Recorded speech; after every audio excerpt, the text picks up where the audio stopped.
Welcome back, fight fans. This is BoxTalk. Today I'm going to be going over just how good is Canelo Alvarez. If you enjoyed this content, hit that like button, hit that subscribe button, and don't forget to comment down below what you would like to see next, and don't forget to hit that bell icon so you'll be notified the next time I post a BoxTalk video. So without further ado, let's jump straight into this video. So as I speak today, Canelo Alvarez is still the 168-pound super middleweight champion. Canelo Alvarez has won many world titles amongst 4 weight classes. He won titles in the 154, 160, 168, as well as the 175-pound weight class, which is impressive. And Canelo never shied away from a fight in any of those weight classes. And through controversies with him and Golden Boy Promotion against Triple G, and Canelo failed 2 drug tests, though Jaime wasn't allowed to fulfill his dream, 2018, on Saturday night, he still fought the best of the best, and I'm going to break down his skills and what made him the best of the best. The thing is, Canelo has exceptional timing. His timing is on par with a lot of lightweights in those heavier weight classes, and his ring generalship is elite. He can adjust mid-fight very quickly, and he can adjust the pace and the strategy and dictate how the fight will go from rounds 1 to rounds 12. His counterpunching is one of the best in the boxing landscape as of even today, at the older age of Canelo now than when he was before. Canelo also uses a lot of body shots and attacks and rips at the body. When you're watching those fights on TV, you can turn the TV volume off and you can still hear those body shots. That's how powerful they are. Angles, there's a right hand, a straight right, more active with it. It's been a different Canelo thus far. He has been a little bit more aggressive before. Canelo always does a great job at answering. Speaking of power, he has insane knockout power. Even at 175 pounds, he was able to knock out Sergey Kovalev, which obviously granted him to fight Dmitry Bivol. But either way, he was still able to knock out people in a 175-pound weight class as an elite boxer, and he was able to knock out people from 154 all the way up.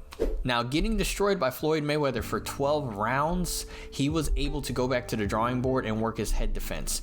And ever since then, he has had the best head defense, slipping, rolling, head movement, and he was really hard to punch. Even the fight with Dmitry Bivol, Bivol had a little bit of trouble trying to cleanly hit Canelo Alvarez, even though, you know, Canelo Alvarez did get hit with a lot of shots and it was hard to defend Bivol's shots.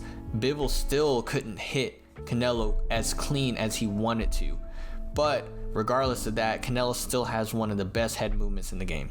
And his foot adjustments are very, very subtle. Canelo shifts forward or backward to set himself in a more dominant position, whether it's a counter punch or to set up a barrage of punches, like pushing his opponents to the rope subtly and unleashing a barrage of punches. Kind of like when he fought Charlo, he would push him to the ropes a lot and he would rip at the body, and a couple at the head, which did knock him down from a headshot. Either way, Canelo's foot movements are very subtle and very hard to catch whenever he is setting up a lot of punches. And a couple other things, his composure and his work ethic makes him an elite level boxer. Canelo has been fighting for so long, but he knows what he needs to do. He knows what he needs to work on, especially if he wins his fights. He takes what he is lacking of in that fight and works on it to better himself, just like if he lost the fight. And he works year round. Canelo is training constantly. He has been basically non-stop since he ever started.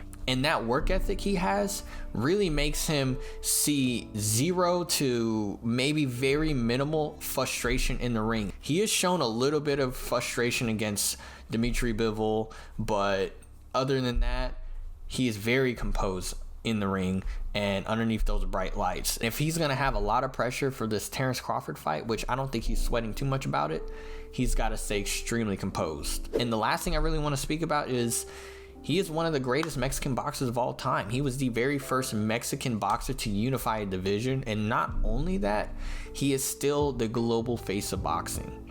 So for him to go against Terrence Crawford, this fight is going to be massive. And Canelo has the confidence to go into the ring and do what he needs to do.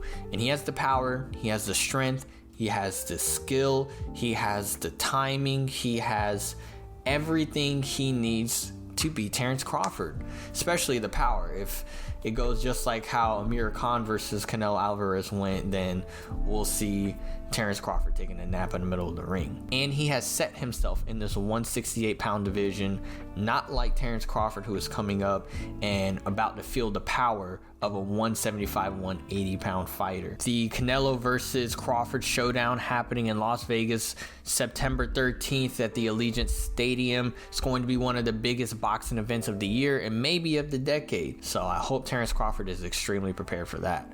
But that's all I want to talk about today. Thank you for watching. If you made it this far, please hit that subscribe button, hit that like button, and comment down below what you would like to see next. And don't forget to hit that bell icon so you'll be notified the next time I post a BoxTalk video. I'm Ray the Commentator. Peace out. I'll see you later.